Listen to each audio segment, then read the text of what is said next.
So, what, 3 decades you've been in this thing? Are we recording that? Well, good. I mean, yeah. Sorry, I didn't this is as rogue as it gets. There's no makeup artist because I don't wear anything. There's no point. This is. Do you never wear makeup? No, Really? I just never felt the point. Plus, I can't get the stuff out my beard, or my shirts, which leads to just too many problems at home. I say I never have any idea what anyone's doing to my head. Right. I just say do whatever you think makes me more camera friendly. That's my only instruction. To be camera friendly, even though you know what? So many questions. Because back to I don't think you take actual vacations. I think you're always working. Not really. No. In fact, funny enough, my wife was asked about this in an interview. And she said that if I'm on vacation and we're on a beach and I don't have my phone and I don't know what's happening, I'm a twitching maniac. I'm going into cold turkey because I'm a news junkie.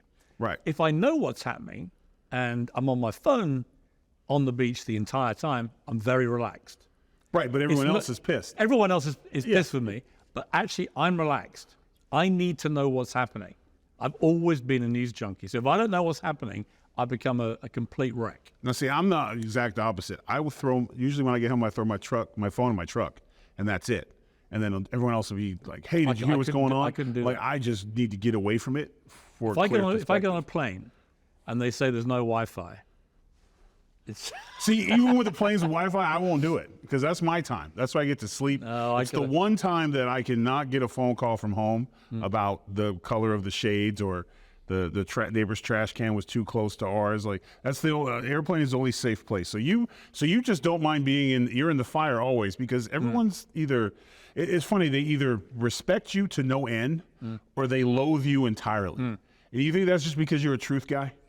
Yeah. I think that's why I'm so enamored with you, because you're a truth guy. I'm true to myself. I think that if you express honestly held opinions and you do it forcefully, as I do, and you speak in maybe quite a provocative, direct manner, I don't think I'm that controversial. I'll tell you what I think, right? But when you do that, there are a large amount of people who won't agree with you.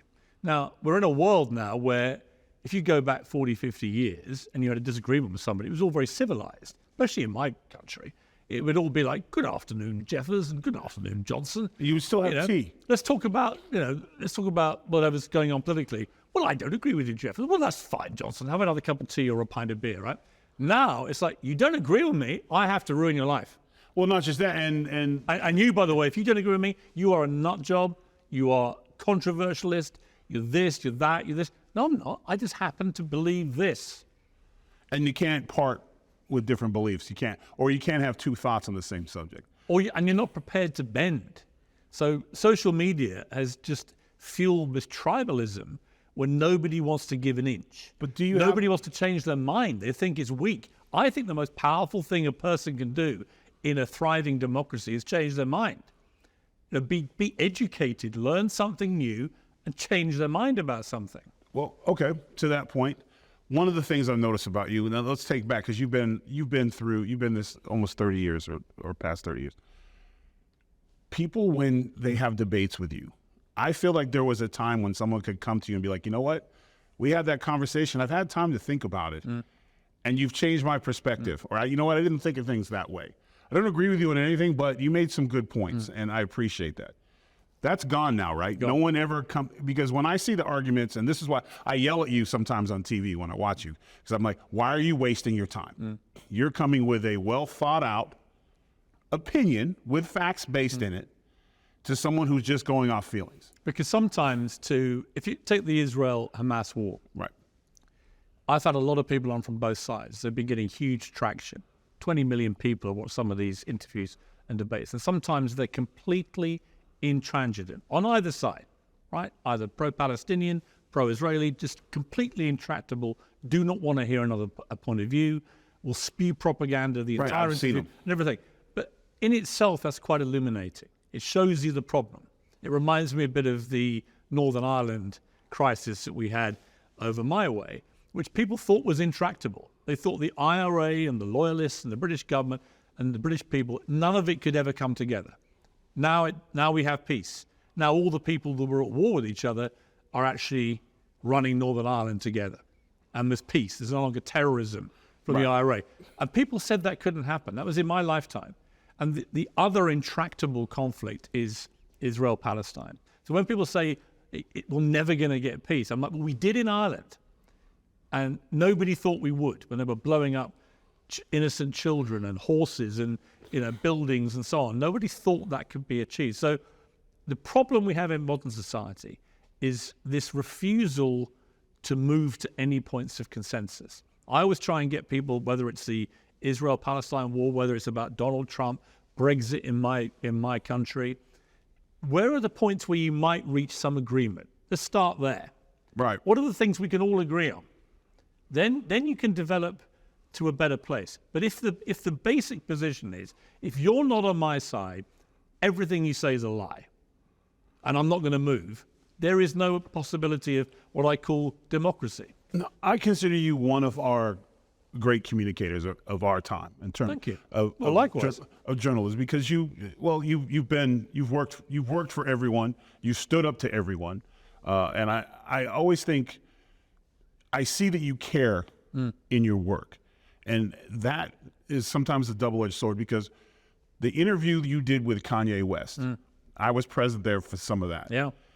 And I was watching not a journalist, I was watching a father trying to walk a troubled son through some tough, and it was one of the longest interviews, because I was like, how long is this going to go for? Well, he left halfway through. He did several times. And then he came back, and Most journalists, they got the "I got you." Right. Him storming out would have been the story, and that would have ran it, and 20 million people would be like, "Oh, he got weird again," and he ran out. But you were patient, and he was like, as you would say over there, a petulant child. He was all over the place. Then he comes back. You even got him to apologize for some of his behaviors with just.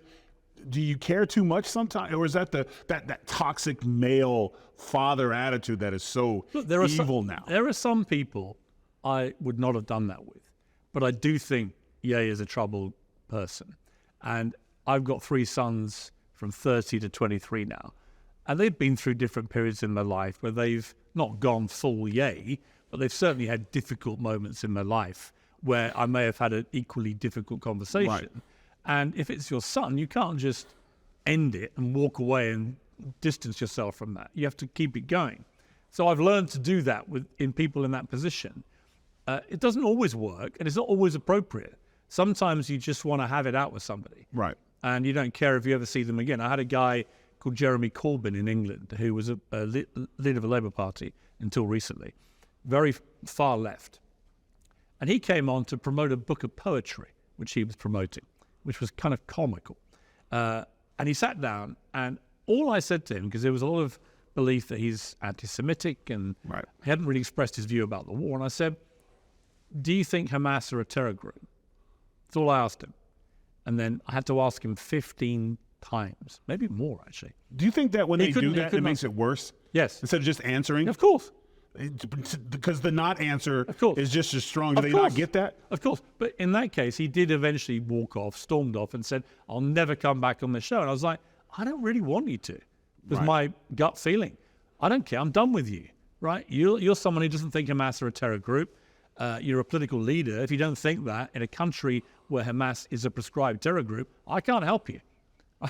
Whereas I felt with Ye, in his weird mind, and it is a weird mind, he was starting to move from a place of believing that record company people were out to get him in a business sense and straying into anti-Semitic tropes and genuinely anti-Semitic sentiment.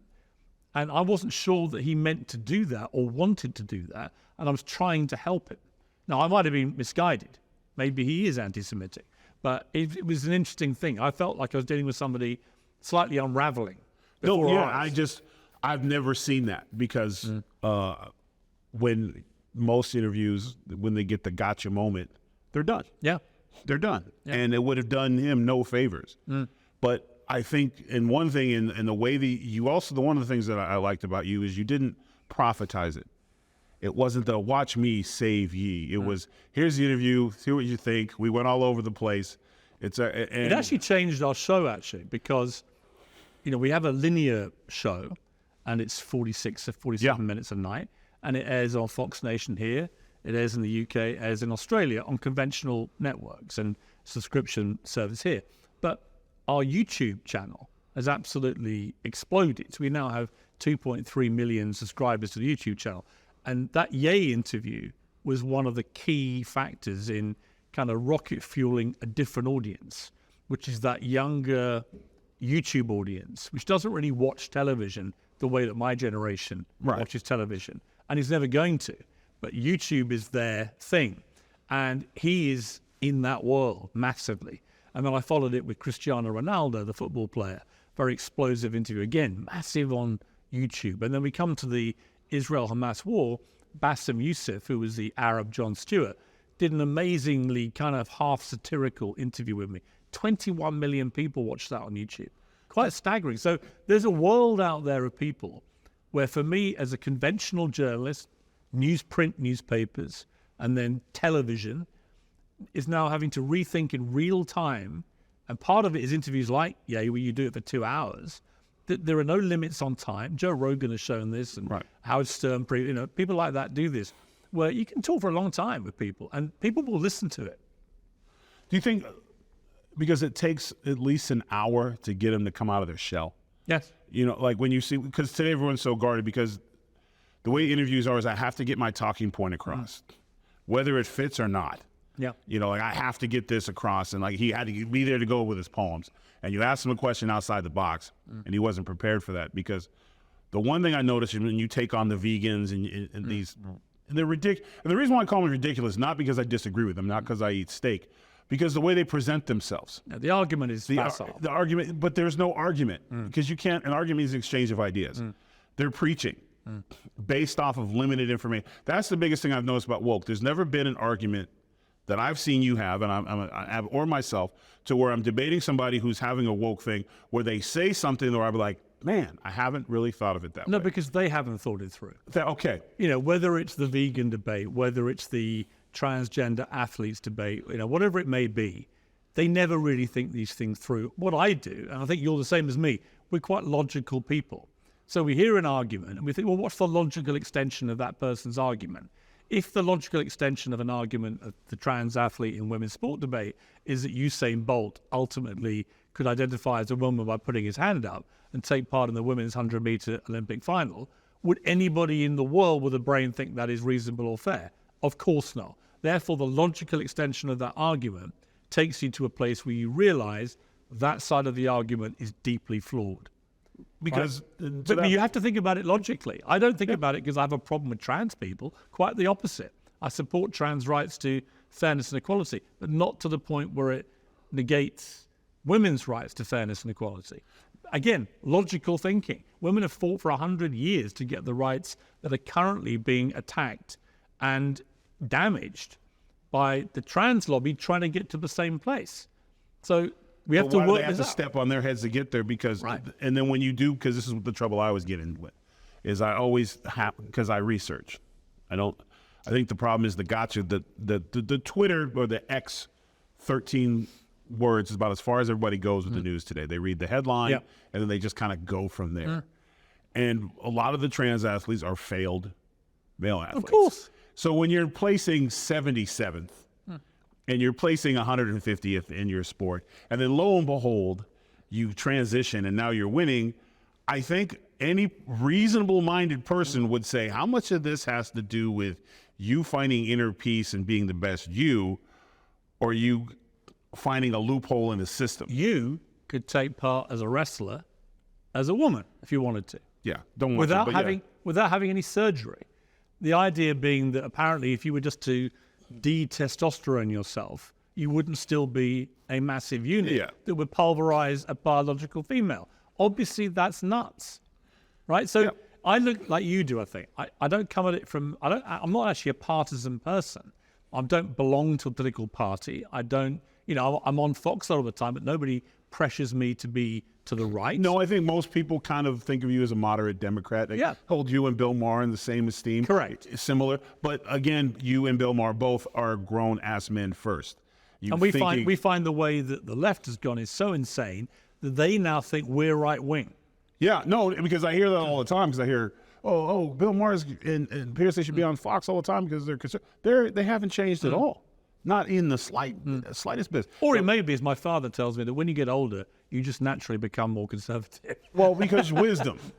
You've seen it. And when you say, because for example, we both love boxing. Yeah. Now, I just went to Ortiz's fight. And it was a good stoppage. The kid didn't want anything to do with him. But, in being there that week, and I'm there, I'm just front row trying to watch the boxing match. It was a present for my wife. But it's funny when she gets me presents like that, she always gets to come. So it's really, it's not like, hey, you and your buddies go to the fight game. It's like, hey, you're going to the fight, and guess where we're going to stay? Of course. Yeah, a place with no gambling. But, and I'm watching the thing, and that week they said that they came out with that boxing had decided that to let biological men fight as women. And as two men who love the sport of boxing, I mean, I absolutely love the sport of boxing, but I could not support watching that. It's insane. What are we going to say? That Floyd Mayweather can come out of retirement and be a woman? Well, a guy gets 5 losses, then he could just cross over. Of course. And it was the best argument I heard. It was Martina Navratilova about tennis. She said the number 300, 400 tennis player in the world, male, probably earning $100,000 a year, could put his hand up, say, I'm now identifying as a woman, and within a year be competing on the women's circuit, and could probably earn $50 million in prize money and endorsements and Vanity Fair covers as the first transgender tennis superstar, right?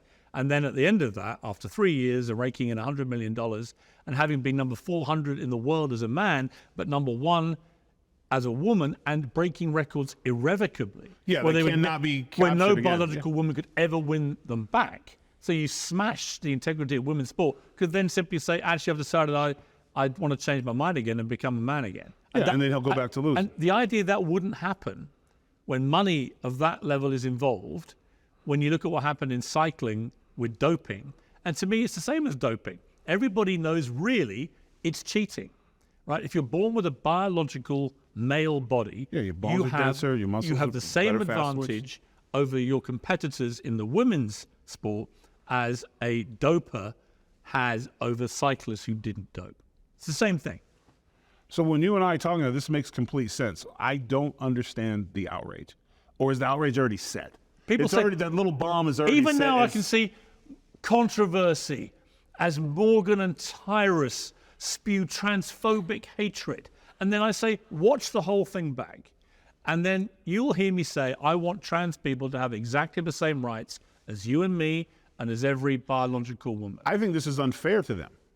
I Of think course. this brings them into a light because most trans people want nothing to do with are this just debate. trying to live their life. Of course. Just like the rest of us. And they know it makes a mockery of them and their lives. Because it's the same thing in the black community when I see virtue signaling hires and I see equity hires, it drives me insane because it's like we're going to be judged off this person's inability to be successful at this because when you see they were hired for one reason because Right. the way they looked or who they slept with. That's not what Martin Luther King and the Civil Rights Movement was about. Of course. It had nothing to do with it. It was not hire based off the contents of the color of their skin.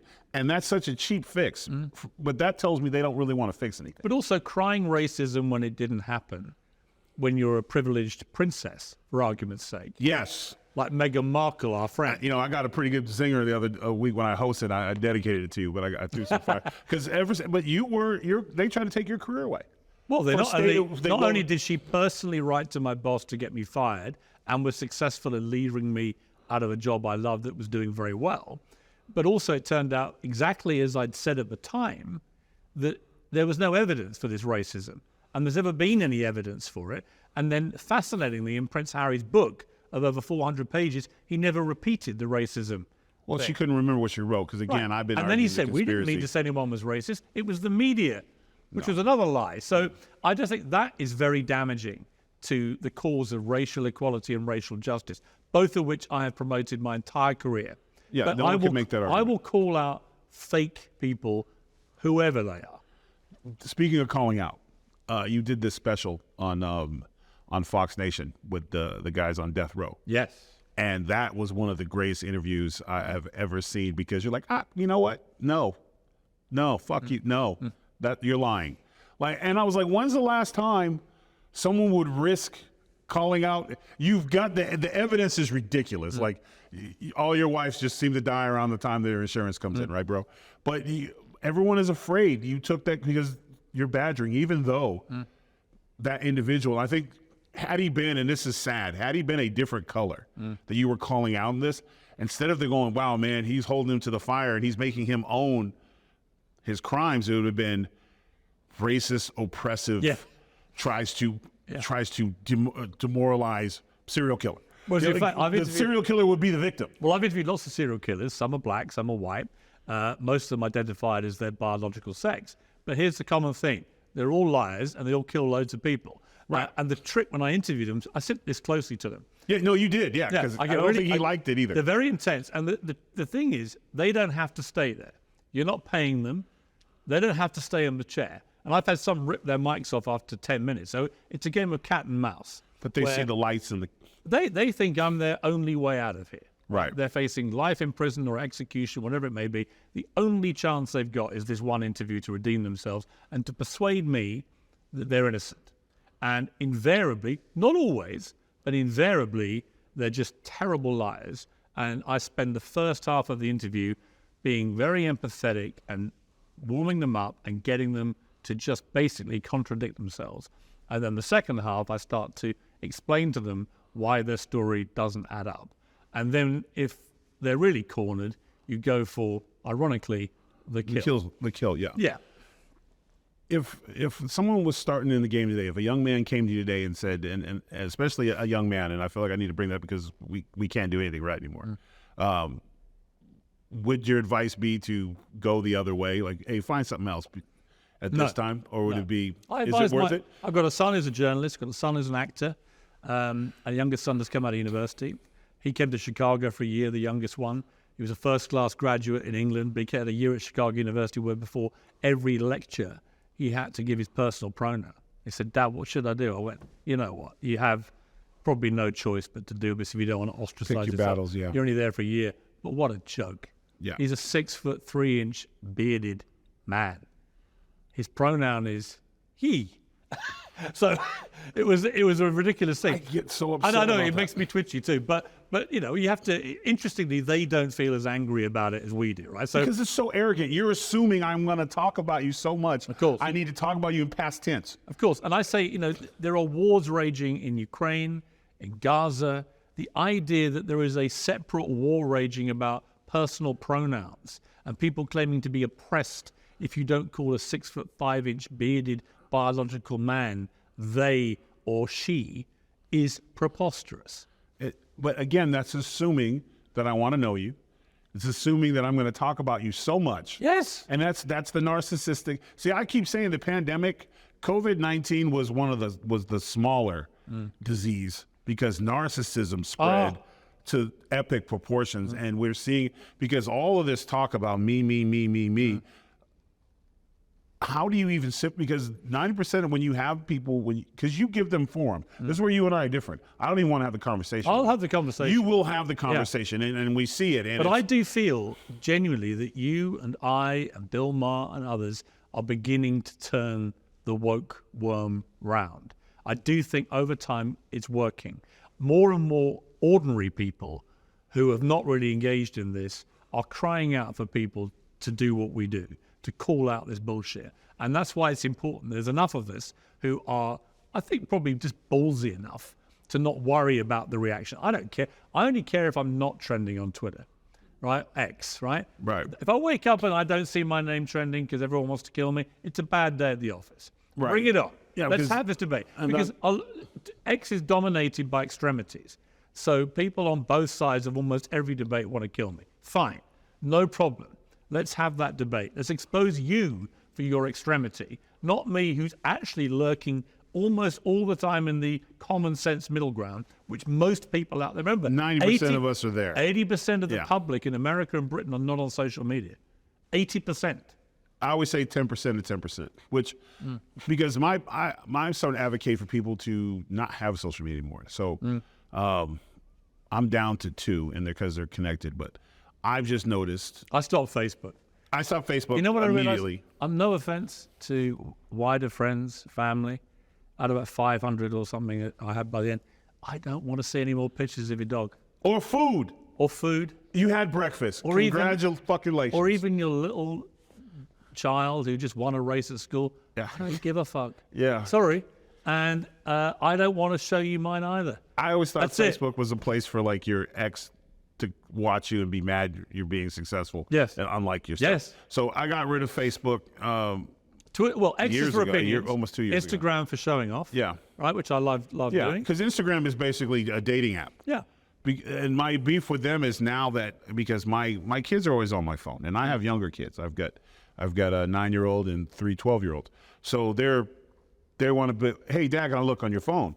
And I work really hard to make sure I don't have anything like that on my Instagram. But now with the feed, it used to be you only saw what you followed. Yeah. But now it keeps popping up to where I'm seeing stuff on there and if I have because at work I do interviews or I'm reading about stories and stuff, and the algorithms and like anything that comes to your phone, you're terrified because you're swiping up. Next thing you know, you've got 4 different advocates for puberty blockers at school and telling kids where to DM them and don't speak to their parents. And the pressure to virtue signal even on Instagram, right? I remember in the middle of the George Floyd story, there was a day when everyone was supposed to do a black square on their Instagram. Yes. Okay, and I just refused. And so I just thought, I'm not doing that. It's not going to make any difference or anything.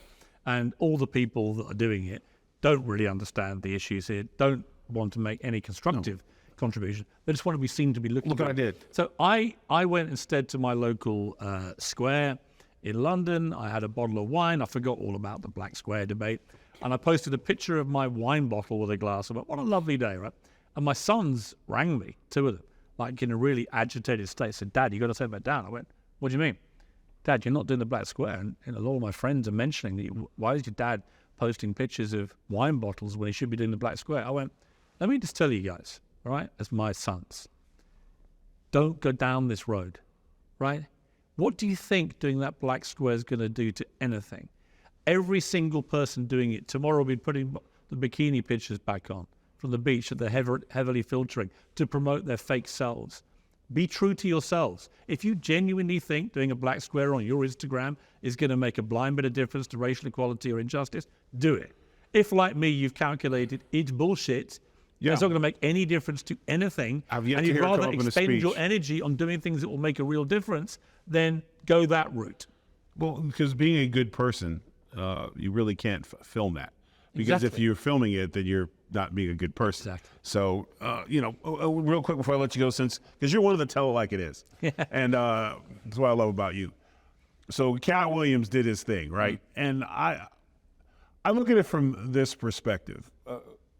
You can get into the idiosyncrasies of whatever he said, but it always seems to me when a successful, independent man, whether black or white, speaks their mind, the daggers that come from them. You don't have to agree with everything. Like, listen, I get the whole black community actors with the dress thing or want to be portrayed as gay but if you're going to do comedies, that's going to, because Robin Williams did it, John Candy did it. So it's more of a comedy thing, but I get it to where when it comes out of the blue, it looks a little funny. And I've experienced something like that. I was doing a movie with John Malkovich and Mike Epps, and I was Mike Epps' brother-in-law, I was his thug in the back, his head of his security while we tried to rob everybody, and him and I had a lot of back and forth. And the director one day said an assistant came to me in the trailer and said, hey, we got a great idea, Tyrus. And I was like, well, what's up, man? What do you want to do?